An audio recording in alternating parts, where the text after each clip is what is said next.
Joining me now all the way from Dubai is the Black Caps' newest opening batsman, and that, of course, is Daryl Mitchell. His top score last night of 49 in the 8-wicket victory against India. Daryl Mitchell, good morning to you, or good evening, I should say.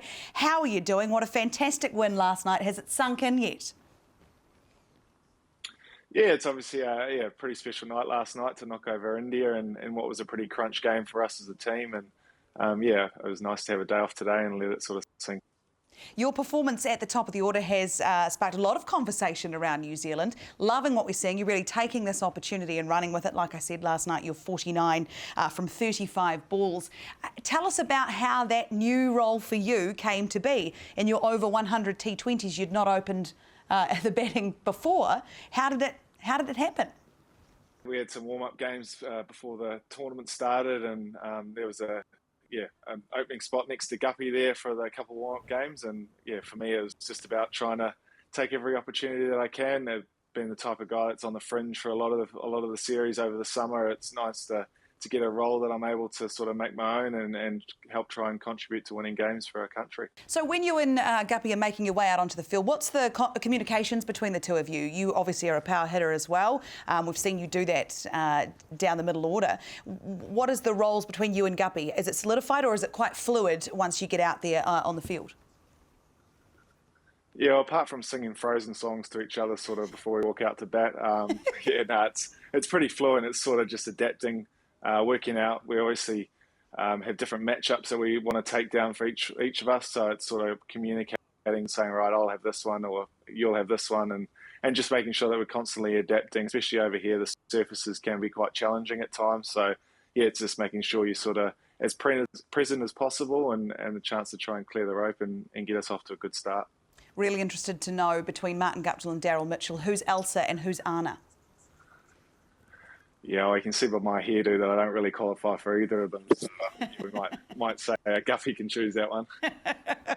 How are you doing, though? This is your first World Tournament, International World Cup, which is hugely exciting. But you do have a young family at home, and it is bubble life. I imagine it presents its challenges, none more so than when you FaceTime back home and see your little girls. How are you coping with all that?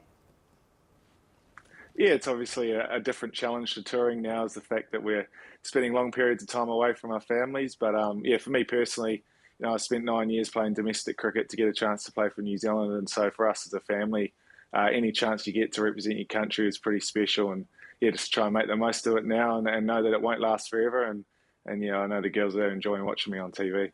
Yeah, we're loving those late nights for sure. So how do you get to spend your off days? You said you had a day off today. I know that you might be also PlayStation buddies with your opening partner there.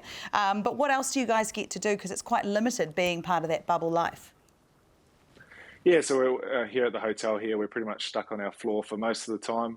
There's obviously a pool and boys can get out and play golf, which a lot of them did today. And there's a few of us that got a little PlayStation crew. We're playing a few games, and me and Guppy have definitely working on our communication, and in that sense, we're not very good, but we're trying our best to keep it going. So, that definitely kills a bit of time of the day. And, apart from that, we're just little coffee clubs here and there, sort of going to each other's rooms and just try and get away from cricket as much as possible and try and live a normal life. Yes, best of luck bringing those PlayStations home. Really good luck with that. Let's talk about the team, the unit, where you're going in this World Cup. I mean, you really announced yourselves as contenders in this World Cup with the way you went about your business last night and how you played against India. You must feel, as a unit, great after what happened last night. And even after Pakistan, it wasn't like you played terribly. You got close and, perhaps a few things here and there might have changed that result. So what's the feeling like in the camp? Yeah, obviously the last two games, it's been nice to get into the competition. There's quite a big gap in between those two, where the next three games coming up are pretty much 3 games in 5 days. So it'll be nice to get some momentum up and sort of hopefully take that into the final series if everything goes to plan. But T20 cricket, especially in these conditions of this place in the world, it's challenging, and you need everything to go your way to try and win a tournament like this. So we'll just keep being Kiwis and keep trying to play to the style that we want to play, and hopefully that means we win a few games of cricket and bring a trophy home at some point. You've had 2 night games, and then of course you're playing in the afternoon, which is 11 o'clock here in New Zealand. You can watch that all on Sky Sport. How do you combat the heat? Because it's not a heat we're particularly used to here in New Zealand. It's a drier heat, challenging. That'll present a new lot of challenges, I guess, when you take on Scotland. Yeah, we've obviously been here for a little while now, and we've definitely noticed that it's definitely not as hot as, say, the first 4 weeks that we were here. So it's definitely cooling down. But yeah, it's probably more the humidity at times. You're absolutely saturated by the time you finish batting or bowling. So it's making sure that you keep trying to rehydrate and you don't cook yourself too early in the game. But yeah, it's definitely nowhere near as hot as what it was during the IPL, which is quite nice. So you've got Scotland, Namibia and then Afghanistan. Now, one of the things, I guess it's a luxury, but also maybe a little bit of a curse, you have time. You have had time up until this point where you've watched a lot of other games of cricket. Afghanistan looked like a very challenging side, not the easy beats perhaps people could think they were.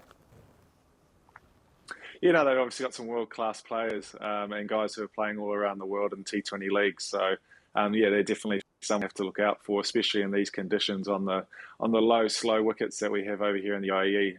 But also Scotland and Namibia as well. They're dangerous sides. You know, they've got a lot of the Scottish, for example, a lot of guys that play county cricket in the Blast over there, and they've got a lot of experience. So, yeah, we've already started our planning for the next few games and our scouting, and we've got a few meetings tomorrow and stuff to really solidify the roles and how we want to go about taking on the next 3 teams.